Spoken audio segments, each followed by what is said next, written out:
नमस्कार दोस्तों, कस्बा 24 में आपका स्वागत है। एक बार फिर मैं आज आपके साथ हूँ शेखपुरा विधानसभा को लेकर। हॉट सीट की कड़ी में आज हम चर्चा करेंगे शेखपुरा विधानसभा। वैसे तो शेखपुरा को के बारे में कहा जाता है कि शेखों का शहर था, काफी शेख हुआ यहाँ रहते थे, इसलिए इसका नाम शेखपुरा पड़ा। लेकिन एक ऐसा राजनेता यहाँ पैदा लिए जिनका नाम था राजू बाबू। एक छोटे से कस्बे को इन्होंने जिला तक पहुंचाया और आज भी शेखपुरा का नाम अगर हो और उसमें राजू सिंह की चर्चा न हो तो चर्चा बेमानी हो जाए। और इस बार तो जिस तरह का मुकाबला, और आपको बताऊं कि ठीक वही प्रत्याशी है जो पिछले विधानसभा में जो प्रत्याशी थे महागठबंधन से, और जो प्रत्याशी जेडीयू से थे यानी कि एनडीए से थे, सेम ही प्रत्याशी के बीच कॉन्टेस्ट है।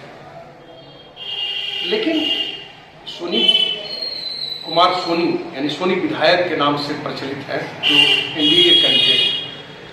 हालांकि उन्हें पिछले विधानसभा 2020 के विधानसभा चुनाव में लगभग 6,500 मतों से शिकस्त खानी पड़ी थी।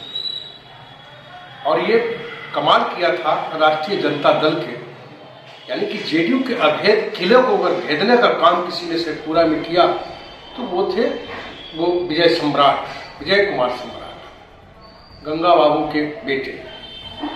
गंगा यादव राजू सिंह के काफी करीबी माने जाते थे और उन्हीं के पुत्र हैं विजय सम्राट।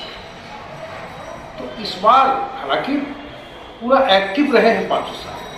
ये एक विजय सम्राट की सबसे बड़ी क्वालिटी जो लोग चर्चा करते हैं, ये मैं नहीं कह रहा हूँ, लोगों का कहना है कि चर्चा में रहते हैं, लोगों से मिलते जुलते रहते हैं, क्षेत्र में समय देते हैं। और है भी कि चूंकि शेखपुरा में स्टेशन के बगल में ही उनका घर है तो यहीं रहते हैं, यहीं आते हैं जाते हैं, ज़्यादा पटना गए फिर अपने क्षेत्र में आए। तो इनका एक प्लस पॉइंट है कि क्षेत्र में इनकी चर्चा है, इसमें कहीं कोई बुराई नहीं। दूसरी सबसे बड़ी बात है, अब थोड़ा बात करें कि आखिर सोनी विधायक के साथ क्या है।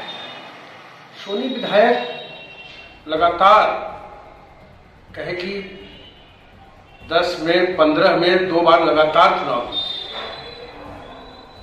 और उनका मतलब दबदबा भी था इलाके में। लेकिन इस दबदबे को अगर किसी तोड़ने का काम किया तो उनका नाम विजय सम्राट है। एक पार्टी की मोनोपोली को ही तोड़ दिया। और खबर यह है कि विजय सम्राट के आधार वोटों में तो सेनवारी नहीं हो रही, लेकिन कहीं न कहीं अब एक चीज बताऊं कि कुर्मी जाति से आते हैं सोनी मुखिया, उन्हीं के स्वजाति एक विजय मुखिया ने नामांकन करके इनको परेशानी में डाल दिया।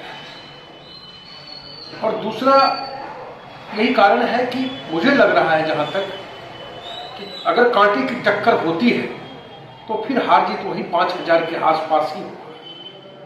लेकिन इनके साथ एक प्लस पॉइंट क्या है कि पिछले बार इमाम गजाली खड़े हुए थे, तकरीबन 14,000 वोट लाए थे लोजपा रामविलास के टिकट। तो हो सकता है कि उनका वोट ये एनडीए में अगर आ जाता है उनके खाते में, तब तो हो सकता है कि थोड़ी फुटफुट कंडीशन सोनी विधायक के हो जाए।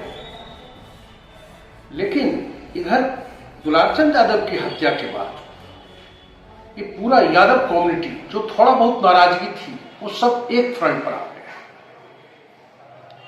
और जो नाराज यानी कि धानुक समाज के लोगों में जो नाराजगी है, अगर वो नाराज चूंकि वो वोटर से मतलब कि एनडीए के, अगर वो वोटर आक्रोश में सिटक करके अगर कहीं ये विजय सम्राट के पाले में चला आता है तो ये मान के चलिए कि विजय सम्राट जीत सकता है। अगर ऐसा नहीं होता है और इमाम गजाली ने जितने वोट पासवान के काटे थे और वो वोट अगर सोनी विधायक के खाते में चला आता है तो जीत उनकी होगी। तो ये परिस्थितियां इस बार से पूरा विधानसभा की बन रही है। बहरहाल हम जो अपना विश्लेषण कर रहे हैं वो आपको कैसा लग रहा है, इस पर आप जरूर अपनी टिप्पणी करें और संभव हो तो हमारे चैनल को सब्सक्राइब करने की कृपा करें। आज के लिए बस इतना ही। शेखपुरा विधानसभा की इस हॉट सीट के बाद फिर हम किसी अगले विधानसभा की कड़ी में मिलेंगे। कस्बा 24 के लिए मृत्युंजय कुमार।